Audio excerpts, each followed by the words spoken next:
Hoy mis compañeros y yo les daremos un breve resumen del tema de respuestas celulares frente al estrés y estímulos nocivos. Primero nos daremos a la tarea de definir el concepto básico de una célula, la cual, como ya sabemos, si está en su estado normal, sus funciones y estructuras se pueden adaptar manteniendo homeostasis. ¿Qué es la adaptación? Esta es la respuesta funcional y estructural ante el estrés de la célula. La respuesta puede ser metaplasia, hipertrofia, hiperplasia y atrofia. Si se superan los límites, quedan privados de sus nutrientes esenciales, provocando una lesión celular reversible. Pero si su intensidad persiste, se convierte en irreversible, dando como resultado muerte celular. Para resumir esta categoría, les diré su significado y función. Metaplasia, cambio del fenotipo de la célula. Es un cambio reversible, donde una célula diferenciada epitelial o mesenquimal se sustituye por otro tipo. Un ejemplo en esta es la vía respiratoria, de cilíndrico a escamosa. Hipertrofia es el aumento de tamaño de las células y de su actividad funcional. Está determinada por el aumento del tamaño del órgano. El estímulo más habitual para la hipertrofia es el muscular. Hiperplasia, aumento del número de las células. Se produce cuando la célula se puede dividir, de forma que aumenta fisiológicamente esta hiperplasia hormonal y compensadora, y patológicamente exceso de hormonas o factores de crecimiento de células diana. Atrofia es la reducción del tamaño y la actividad metabólica de la célula, es la reducción del tamaño del órgano o tejido. Fisiológicamente hablamos de estructuras embrionarias y patológicamente reducción de carga de trabajo, pérdida de inervación, entre otras. Hablamos ya de la adaptación de una célula y sabemos que si se superan los límites de esta puedes sufrir muerte o lesión celular. Se le llama reversible a las formas leves de lesión si se elimina el estímulo. Se caracteriza por la reducción de fosforilación oxidativa con ATP y edema celular secundario. Edema quiere decir hinchazón celular por desequilibrio osmótico. Es reversible. Las causas de una lesión celular son las siguientes: privación de oxígeno, que es hipoxia. Hablaremos de eso más tarde. Agentes físicos, químicos y fármacos, agentes infecciosos, reacciones inmunológicas, alteraciones genéticas y desequilibrios nutricionales. La muerte celular es ocasionada cuando persiste una lesión irreversible, cuando es grave. Las enzimas lisosómicas entran en el citoplasma y destruyen las células. A este proceso se le llama necrosis. Una característica muy importante de este es que la célula sufre una inflamación, lo que no sucede en la apoptosis, que es el otro mecanismo de destrucción. Se puede clasificar según sus patrones a nivel morfológico. Necrosis coagulativa. Se conserva la arquitectura del tejido durante varios días. A este se le conoce como necrosis en zona localizada, infarto. La segunda es la licuefactiva, en la que se encuentran muchas proteínas y su tejido es convertido en una masa viscosa líquida, un material amarillo conocido como pus. La necrosis gangrenosa es un término clínico, la cual superpone una inflamación bacteriana. La caseosa tiene un aspecto blanquecino como el queso y está en los focos de infección de la tuberculosis, llamado granuloma. Grasa es el área que fue destruida por la liberación de lipasas pancreáticas, es color blanco tiza. Y por último la fibrinoide, que tiene un aspecto amorfo y rosa en los sitios donde se rompe la arquitectura de los vasos. Esto fue una breve explicación de un tipo de muerte celular. Regresaremos un poco y me concentraré en explicarles los diferentes mecanismos que existen cuando sucede una lesión celular. Depende donde su estado es reversible. Las consecuencias de una lesión celular dependen del tipo, estado y capacidad de adaptarse. Es muy importante en su situación hormonal y nutricional, así como las variaciones genéticas. El primer mecanismo está relacionado con las hipóxicas y químicas. El ATP es sintetizado por fosforilasa oxidativa de adenosina-fosfato y una glucólica, la cual genera ATP sin oxígeno. El ATP se agota por la reducción de oxígeno y nutrientes.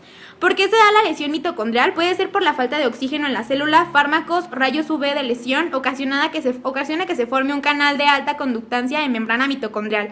Este da lugar a un paro de permeabilidad de la membrana, que da pérdida de su potencial y existe un fracaso de fosforilación y agotamiento de ATP.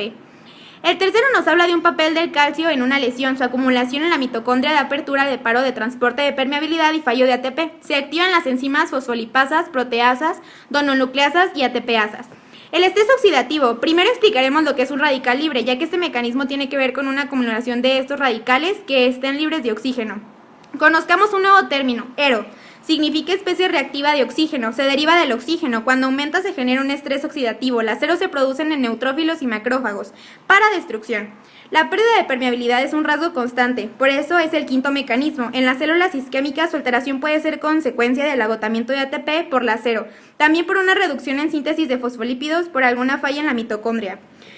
Existe una apertura de su paro, el cual ya mencionamos, que reduce el ATP y libera proteína. Por último, el sexto mecanismo de lesión celular. Por sí solas, las células disponen mecanismos para reparar las lesiones del ADN. Cuando esto sucede, existen fenómenos como su incapacidad de revertir su disfunción mitocondrial o la fuga de las proteínas intercelulares.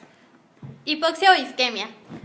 La hipoxia la podemos definir como una reducción de la disponibilidad de oxígeno y por otro lado en la isquemia el aporte de oxígeno y nutrientes se reduce sobre todo porque disminuye el flujo de la sangre, a diferencia de lo que sucede en la hipoxia durante la cual se puede mantener la producción de energía mediante glucólisis anaerobia. En la isquemia se afecta el aporte de sustratos para glucólisis, entonces la isquemia suele provocar lesiones celulares y tisulares más rápidas y graves que la hipoxia. Mecanismos de lesiones por isquemia. Cuando se reduce la tensión del oxígeno dentro de la célula, se pierde fosforilación oxidativa y disminuye ATP. Si se recupera oxígeno, los trastornos son reversibles. Si persiste, es irreversible y luego se convierte en necrosis. Lesión por isquemia reperfusión. Los tejidos sufren la pérdida de células, además de las que se encuentran dañadas irreversiblemente al final del episodio isquémico. Esta lesión la denominamos como lesión por isquemia reperfusión.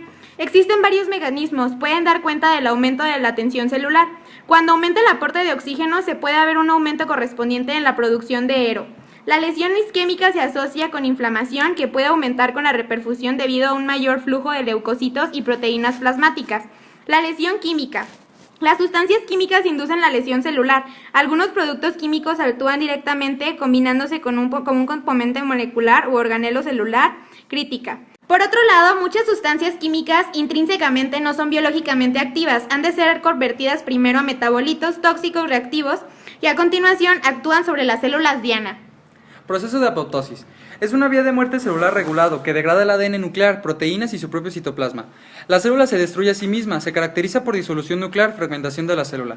Esta no tiene pérdida de la membrana, hay una eliminación de restos celulares y no siempre se cesa daño celular. ¿Qué produce? Cuerpos apoptóticos que los fagocitos las eliminan después y no induce a la inflamación. Cambios morfológicos. Hay una retracción celular, un tamaño menor. Hay una condensación de la cromatina, la cual se observa en la periferia y por debajo de la membrana celular. También, al igual, hay bullas citoplasmáticas y cuerpos apoptóticos en la superficie. El proceso de apoptosis es conforme a la lesión celular, el cual hay una eliminación de factores de crecimiento, o una lesión de ADN, o un mal plegamiento de proteínas. Estas van a estimular los efectos de la familia de BCL2, VAX o BAC, que van a entrar a la mitocondria y esta va a secretar el citocromo C, que esta va a activar a las caspasas iniciadoras y estas a su vez a las caspasas ejecutadoras. Estas se van por dos vías, ya sea la rotura del citoesqueleto o una activación en las endonucleasas. Al igual, estas van a fragmentar el ADN y estas se van a ir a las bullas que van a formar los cuerpos apoptóticos con los demás organelos. Estas bullas tienen receptores para fagocitos. La trombocina estimula el fagocito para que elimine estas bullas. Acumulaciones intracelulares. Son células que pueden acumular cantidades anómalas de diversas sustancias. Pueden asociarse a diversos grados de lesión. Se localiza en citoplasma interior de orgánulos y núcleo. Hay 4 vías por las que se producen estas acumulaciones. Una es eliminación inadecuada de una sustancia normal por defectos en mecanismo de empaquetamiento y transporte. Otra, acumulación de una sustancia endógena anómala y consecuencia de errores genéticos o adquiridos. Un defecto hereditario en una enzima puede dar lugar a una incapacidad para degradar un metabolito. Y la última, se deposita y acumula una sustancia exógena anómala. La célula no tiene el mecanismo enzimático para degradarla ni transportarla. Entre los cuales están el cambio graso, que es la esteatosis, una acumulación anómala de triglicéridos. El hígado es el más común, corazón y músculo, causada por toxinas, desnutrición proteica, diabetes, obesidad y anoxia.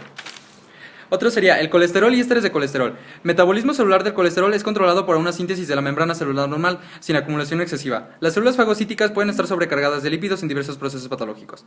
Otra sería las proteínas, es menos comunes que las de lípidos. Se producen porque las células se los producen excesivamente.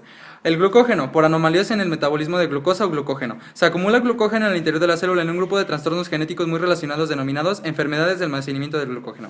Y por último, pigmentos, que estas son sustancias con color originado en el exterior del cuerpo o sintetizado en el propio organismo. Lipofusina, melanina, una de estas. El pigmento exógeno más común sería el carbón. Cuando se inhala es fagocitado por macrófagos alveolares y transportado a ganglios linfáticos, los cuales se ennegrecen.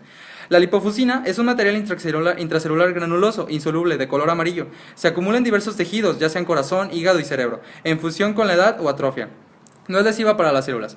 La melanina es un pigmento endógeno, color pardo negro, y actúa a pantalla frente a la radiación ultravioleta, dañina en epidermis.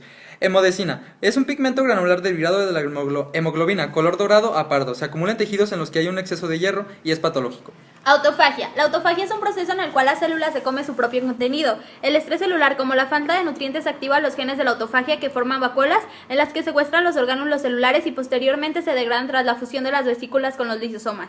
Los materiales digeridos se reciclan a continuación para aportar nutrientes a las células. Se ha planteado que la autofagia puede ser un mecanismo de pérdida celular en distintas enfermedades. Calcificación patológica. Existen dos tipos de calcificaciones patológicas. ¿Qué significa? Es el depósito anormal en tejidos de sales de calcio junto con el hierro, magnesio y otras sales. El primer tipo se produce cuando tiene lugar focal en los tejidos que se están muriendo, como necrosis. Se le dice distrofia, al contrario al depósito de sales de calcio en los tejidos normales. Es metástica. Esta calcificación se produce en los tejidos normales cuando hay hipercalcemia, que es demasiado calcio en la sangre. Su causa se clasifica en 4 principales, donde encontramos un aumento de secreción de la hormona parotidia, cuando el hueso se destruye, trastornos que se relacionan con la vitamina D y por último la insuficiencia renal. Para finalizar, hablaremos del envejecimiento celular. Se define como la consecuencia de un deterioro progresivo de la función y vitalidad de las células, causado por alteraciones genéticas y por la acumulación de lesiones celulares y moleculares por los efectos de la exposición a influencias exógenas. Se sabe de varios mecanismos responsables del envejecimiento celular, como el daño al ADN, o la célula se detiene en un estado terminal en el que no se divide, conocido como senescencia replicativa. El mecanismo de senescencia replicativa es una replicación incompleta y un acortamiento progresivo de los telómeros, en lo que en último término da lugar a la parada del ciclo celular. Existen otros factores como la acumulación progresiva del daño metabólico. Compañeros, por nuestra parte es todo. Yo soy Alan. Yo soy Valeria. Y yo soy Carla. Muchas gracias por su atención.